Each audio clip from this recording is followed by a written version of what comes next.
అండి అందరికీ ఈరోజు రిలీజ్ చేసినటువంటి మార్క్ టెస్ట్ నుంచి మనం తెలుగు క్వశ్చన్ పేపర్లో వచ్చినటువంటి బిట్స్ ఒకసారి చూసేద్దాము.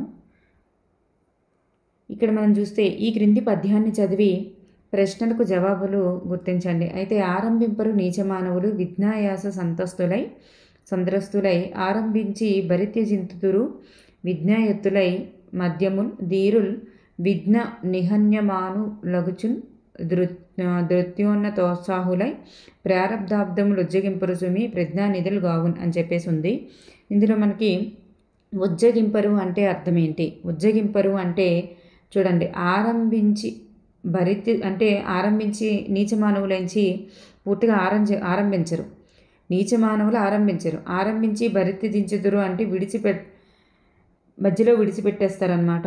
మరి మధ్యములు ధీరులు విఘ్న నిహత్య అంటే ఎటువంటి ఇది వచ్చినా సరే, కష్టాలు వచ్చినా సరే మరి వాళ్ళు విడిచిపెట్టరు. లుజ్జగింపరు అంటే విడిచిపెట్టరు. So option 1 is the right answer. Next one, same question, same పద్యం, క్వశ్చన్ మారుతుంది. ఆరంభించి విడిచిపెట్టే వాళ్ళు ఎవరు? ఆరంభించి విడిచిపెట్టే వాళ్ళు మధ్యములు. నీచమానవులైతే పూర్తిగా ఆరంభించరు. మరి ధీరులకు వచ్చేసరికి చివరి వరకు వెళ్తారు, వదిలిపెట్టరు. మధ్యములంచి మధ్యలో వదిలేస్తారు. Next one,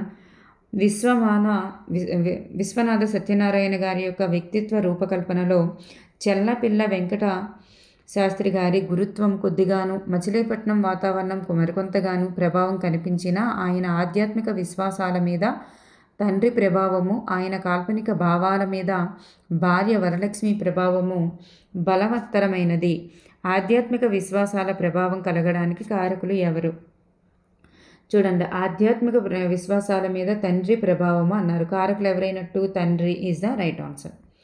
next one, same paragraph పై గద్యం అనేటటువంటిది ఎవరి వ్యక్తిత్వం గురించి తెలియజేస్తుంది?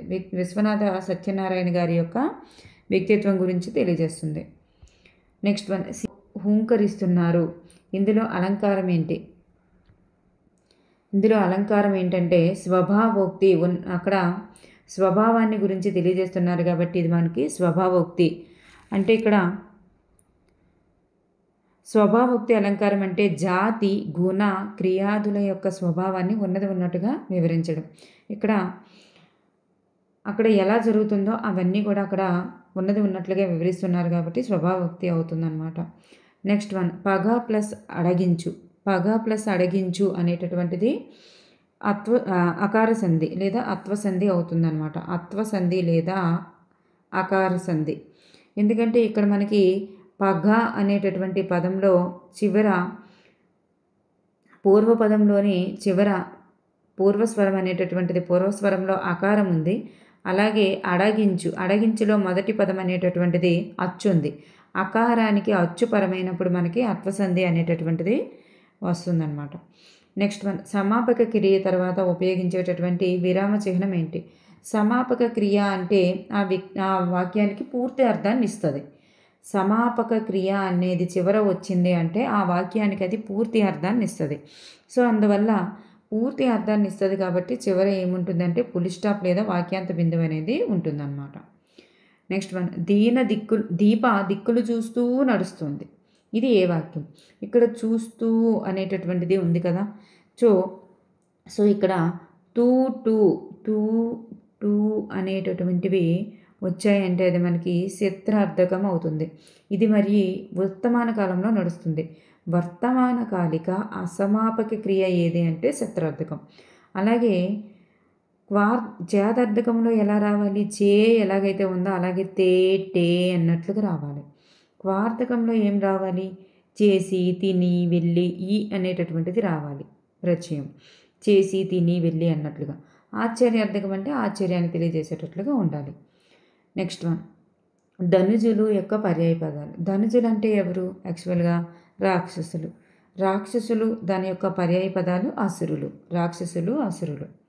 నెక్స్ట్ వన్, సెజ్జ అను పదానికి వికృతి రూపం. సెజ్జ అను పదానికి వ్యతిరేక పదం ప్రకృతి రూపం సెయ్య. అంటే సజ్జ అనేటటువంటిది వికృతి అన్నమాట. సెజ్జ. నెక్స్ట్ వన్ ముక్కంటి. ముక్కంటి అనేది చూడండి, ఇక్కడ ముక్కంటి అంటే 3 అనేటటువంటిది ఉంది కదా, ద్విగు సమాసం అని అనుకోకూడదు. ముక్కంటి అంటే 3 కన్నులు కలవాడు. 3 కన్నులు కలవాడు. సో 3 కన్నులు కలవాడు అంటే కన్నులు కలది కలవాడు అని వచ్చిందనుకోండి, కలవాడు లేదా కలిగినవాడు. కలది కలవాడు అని వచ్చిందనుకోండి, అది మనకి బహువ్రీహి సమాసం అవుతుందన్నమాట, ద్విగు సమాసం అవ్వదు. నెక్స్ట్ వన్ వెంకట పార్వతీశ కవులు అని ఈ జంటని అంటారు. వెంకట పార్వతీశ కవులు అని ఈ జంటని అంటారు. Option 2 is the right answer. Balantrapu Venkatarao, Oleti Parvateesam. Next one ఐదవ తరగతి పాఠమైనటువంటి కొండబాగు అన్నది ఇతివృత్తం ఏ ఇతివృత్తానికి చెందుతుంది? కొండవాగు అనున్నది ప్రకృతి వర్ణనకు చెందుతుంది.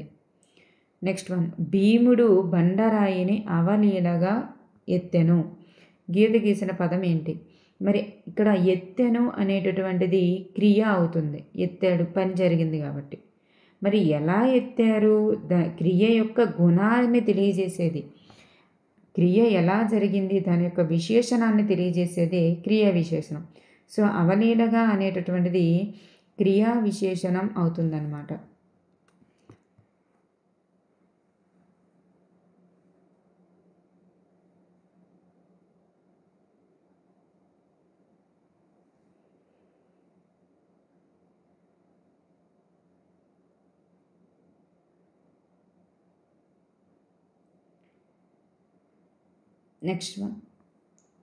నెక్స్ట్ వన్ జరగబోయే పనిని తెలియజేసేటటువంటి కాలం ఏమిటి? జరగబోయేది అంటే మనకు తెలుసు కదా, భవిష్యత్తు కాలం.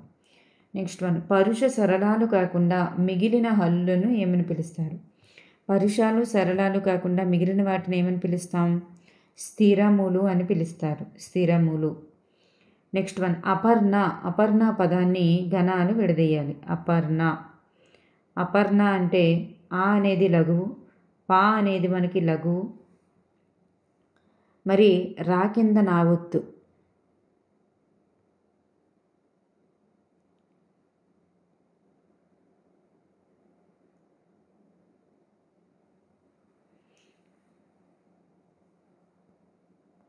ఇక్కడ మనం చూస్తే రా కింద నావొత్తు వచ్చింది, ఇది మనకి లఘువు అవుతుంది. దీనికి ముందున్నటువంటిది సంయుక్త అక్షరాలకి ద్విత్వక్షరాలకి ముందున్న అక్షరాలు గురువు అవుతాయి, మరి అది లఘువు అవుతుంది. ఎందుకంటే ఇది మనకి మరి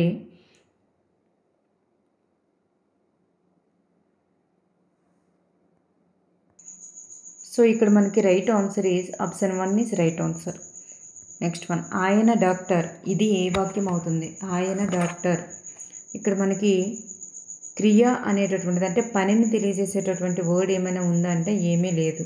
మరి ఇందులో 2 వాక్యాలు ఇది ఒక సామాన్య వాక్యం అంటే క్రియారహితం, క్రియ లేనటువంటి సామాన్య వాక్యం. Option 1 is the right answer. మరి సంశ్లిష్ట వాక్యం అవుతుందా అంటే అవ్వదు, ఎందుకంటే అందులో అసమాపక క్రియలు ఉండాలి. అసలు క్రియే లేదు, మరి సంశ్లిష్ట వాక్యం ఎట్లా అవుతుంది? అవ్వదు. అయితే ఇక్కడ సంశిష్ట వాక్యం అవ్వాలంటే అక్కడ పెద్ద వాక్యం అయి ఉండాలి, అంటే 2 వాక్యాలు కామా ఉండాలి మధ్యలో, 2 వాక్యాలు అయి ఉండాలి. అలాగే రెండింటికి సంబంధించినటువంటి వాక్యాన్ని కంబైన్ చేసి ఉండాలి. అలాగే సంయుక్త వాక్యం కూడా 2 సబ్జెక్టులు ఉండాలన్నమాట. ఆయనని 2 టైమ్స్ రావాలి. అట్లాంటిది ఏమైనా ఉందా? సో లేదు. నెక్స్ట్ ఇక్కడ సహిత అన్నారు, క్రియ ఉంది అంటున్నారు, సో క్రియ లేదు కాబట్టి అది అవ్వదు. నెక్స్ట్ వన్ ఈ గోడెవరిది? ఈ వాక్యంలో ఉన్నటువంటి సంధి ఏంటి? ఇక్కడ option 1 is the right answer. ఈ గోడు ప్లస్ ఎవరిది?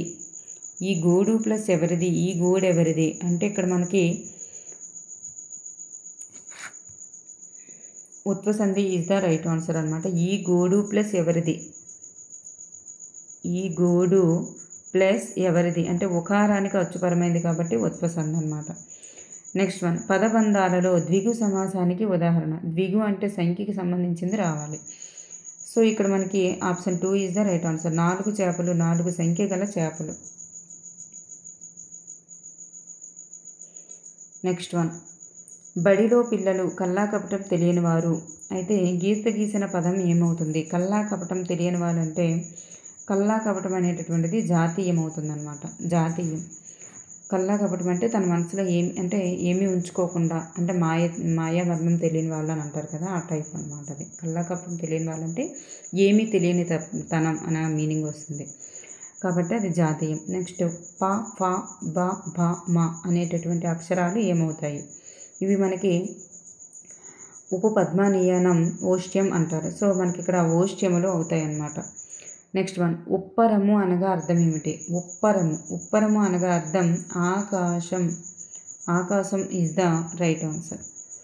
నెక్స్ట్ వన్, చదవని వాడి జ్ఞానుండు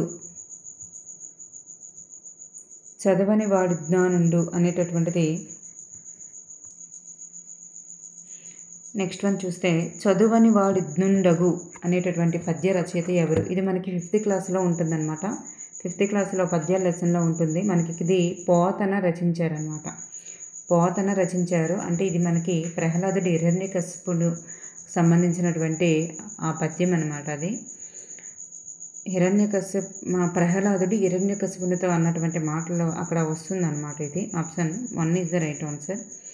నెక్స్ట్ వన్, వ్యాకరణ బోధన ఈ పద్ధతిలో ఉపాధ్యాయుడు మొదట విద్యార్థులకు సూత్రాన్ని, దాని భావాన్ని వివరిస్తారు. అయితే ఏ పద్ధతిలో అట్లా వివరిస్తారు? ఇక్కడ నిగమన పద్ధతిలో వివరిస్తారనమాట. Option 1 is the right answer. Next one, కాల నియమం లేకుండా విద్యార్థులు కృషి చేసేటటువంటి పద్ధతి ఏది? కాల నియమం లేకుండా విద్యార్థులు కృషి చేసేటటువంటి పద్ధతి డాల్టన్ పద్ధతి. డాల్టన్ పద్ధతిలో కాల నియమం అనేటటువంటిది ఉండదు. నెక్స్ట్ వన్, ఇచ్చినటువంటి సమాధానాల నుంచి సరైన సమాధానాన్ని ఎంచుకునేటటువంటి ప్రశ్నలు ఏంటి? ఇచ్చిన సమాధానం నుంచి సరైన సమాధానం ఎంచుకునేటటువంటి ప్రశ్నలు ఏంటంటే లక్ష్యాత్మక ప్రశ్నలు. మరి ఈ ప్రశ్నలు కూడా మనకి లక్ష్యాత్మక కిందకే వస్తాయన్నమాట. అంటే ఇలా బహుళైచ్ఛిక ప్రశ్నలు కానీ, అలాగే మ్యాచ్ ద ఫాలోయింగ్స్ కానీ, అలాగే ఎంపిక రకానికి సంబంధించినవి ఏవైనా సరే మన లక్ష్యాత్మక ప్రశ్నల కిందకే వస్తాయన్నమాట. నెక్స్ట్ వన్, భాషా ప్రయోజనం అనేటటువంటిది ఏమవుతుంది? భాష యొక్క ప్రయోజనం అనేది మానవుని యొక్క సర్వతోముఖ వికాసానికి చెందుతుందన్నమాట. నెక్స్ట్ వన్, కరికులం అనేటటువంటి పదం ఏ భాషకు చెందినది?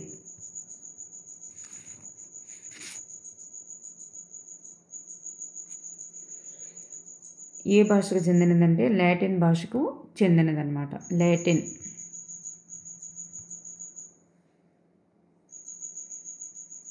నెక్స్ట్ వన్, మానసికంగా ఎక్కడో ఉన్నటువంటి విద్యార్థులను తన బోధన వైపు మార్చుకోవడానికి ఉపాధ్యాయుడు చేసేటటువంటి ప్రయత్నం ఏమిటి? Option 4 is the right answer. ఉన్ముఖీకరణం. దాన్ని మనం ఉన్ముఖీకరణం చేయడం అంటారు. Okay, thank you everyone.